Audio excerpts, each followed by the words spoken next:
Hi, everybody. Welcome to this episode of Commerce Today, another Omnichannel episode. I'm actually going to chat with you about two different projects that I've worked on over the years in the Omnichannel retail space.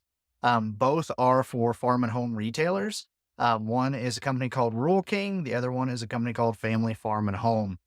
They both have a number of stores, over 50. Rural King's a little bit larger. They're closer to 150. And I think Family Farm and Home is pushing towards 100.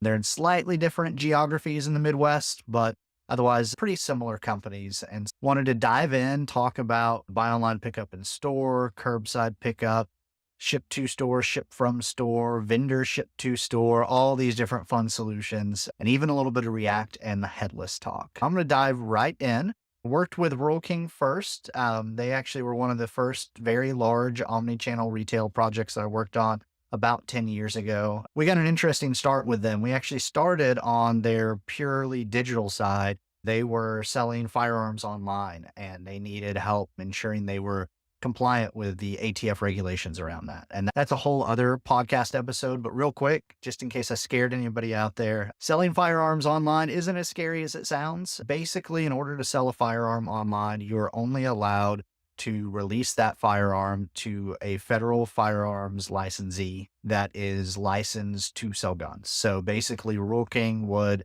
ship a gun from their warehouse to another gun store. Like here in Texas, Academy Sports and Outdoors is one of the biggest sellers of firearms. And so lots of those shipments would actually go from Rural King's warehouse in Illinois down to an Academy store here in Texas.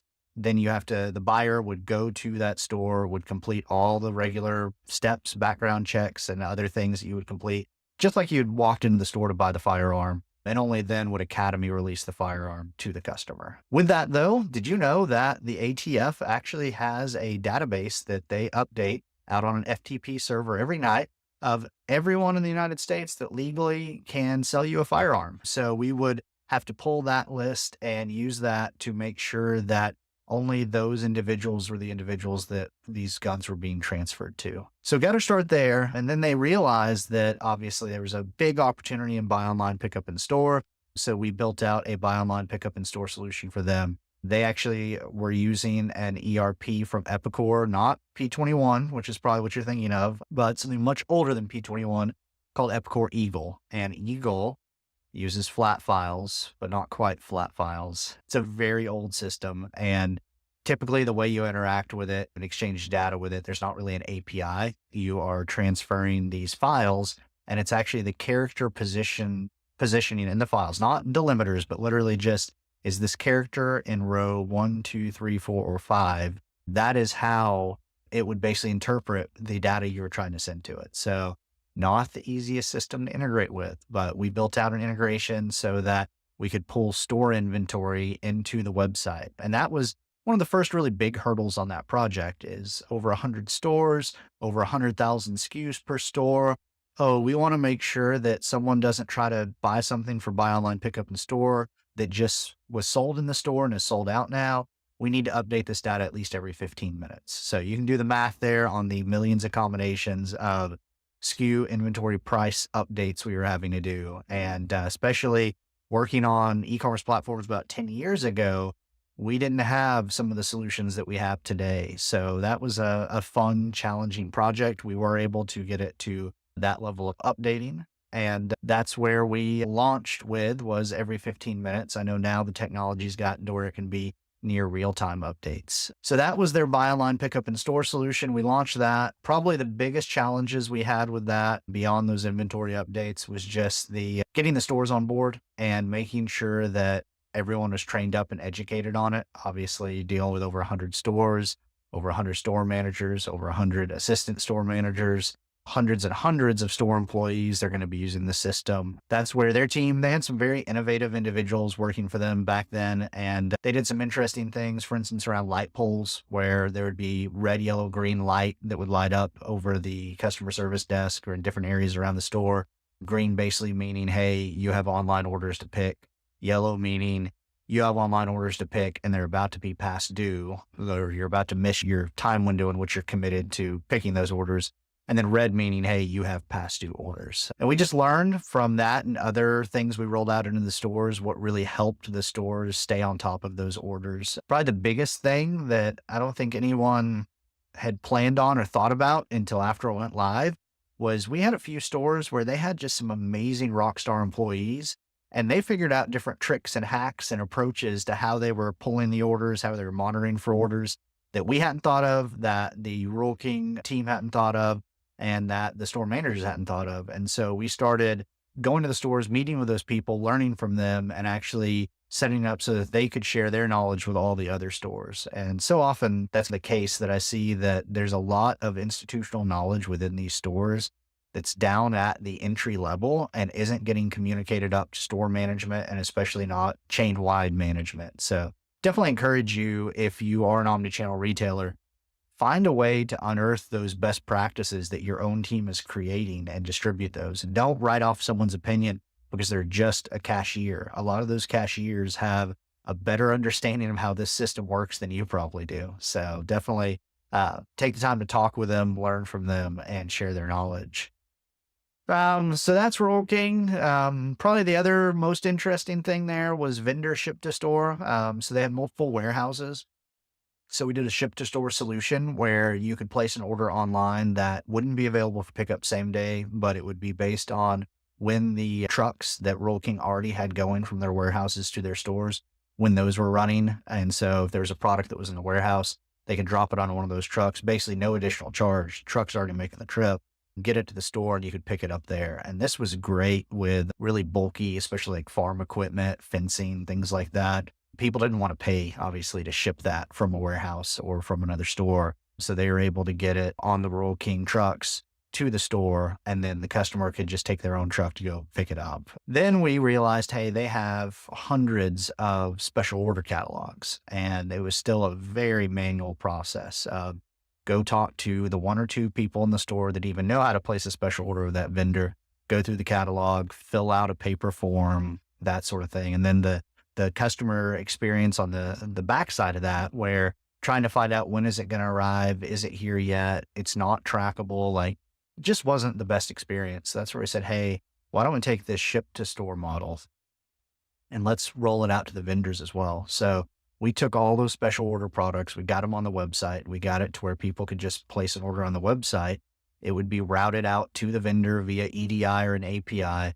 Vendor would then place it on their next regular truck that was going either to the Rural King warehouse or the Rural King store.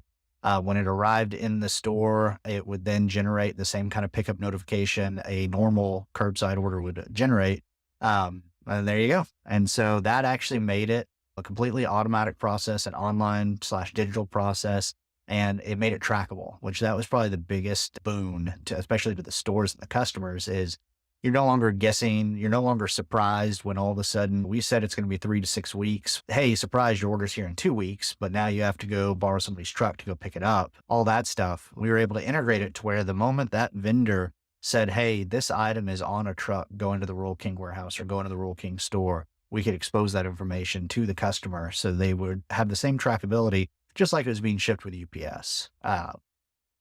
So had a lot of fun. There's a lot more I can talk about on the Rural King project, but for the sake of time, I will move on to Family Farm and Home. This is the evolution of our omni-channel work in the family farm and home space, since both of these stores or chains really target that farm and home space. And if you've never been to a Rural King or a Family Farm and Home, definitely encourage you to visit one. Rural King's based out of Illinois and Family Farm and Home is based out of Michigan, but they both are spreading throughout the Midwest. For those that haven't been to one of their stores, I liken it to like part Target, like a country Target combined with an Academy, combined with a feed store is probably the best way to describe it. I've never been to an Academy Sports and Outdoors. I'm sorry, come to Texas, go to one. They're amazing. But so that's the mix of these stores. So you can imagine they have all sorts of products, all sorts of sizes of items that they're trying to ship and sell and all that good stuff. So Family Farm and Home, we actually started working with them. This is one of those projects, like I'm sure a lot of you listening have stories like this in your own lives, but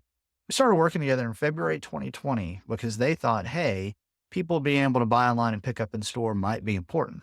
Little did they know. So started in February, and had basically said, hey, this will be a 6 to 12 month project. We'll get it done before the holiday season. About March 14th, we get a call saying, can you get this done any faster? We need buy online, pick up in store. Actually, not even that. We need curbside pickup like yesterday. That was a Friday. It was March 13th. I will never forget Friday the 13th in 2020, back in March. And we actually took it to our team and said, hey guys and gals, how can we rally around this? Like, how can we find a solution to do what we ended up calling insta BOPUS? So instant BOPUS, like the fastest, quickest way to power this. And one of the reasons they were asking for that, in the case that they brought to us, was customers that are older, that maybe were even immunocompromised, that had farms, that had actually ranches. They had horses, they had cows, and they needed feed. And if they couldn't get this feed, or if they couldn't get this medication for their animals, then the animals weren't going to make it. But they didn't want to risk their health, especially the ones who were, again, older and immunocompromised.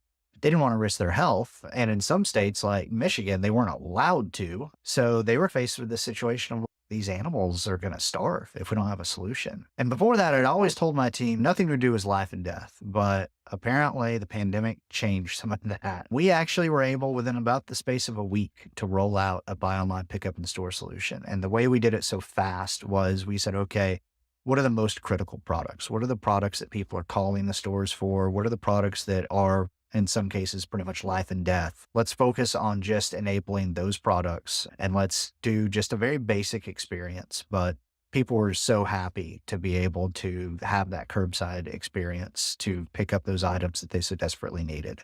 So that's where we started. Then, of course, we did the full build out of buy online, pick up in store.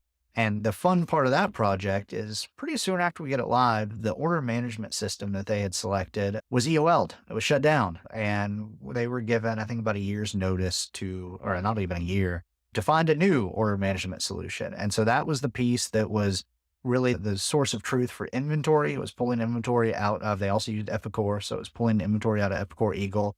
It was what was routing the orders out to the stores. It was how stores, the store interface, the customer, or not the customer interface, the employee interface. It was all of those things, and it was going away. And so they evaluated a number of different order management systems. And honestly, they were all too big, too heavy. And this was about the time that we had gone very deep into progressive web apps and into a little bit into headless. We were starting our really deep dive into headless at Creativity. And we said, hold on, we can build you an order management system because you're on Adobe Commerce Cloud. You have the e-commerce functionality you need. It even provides some of the order management functionality.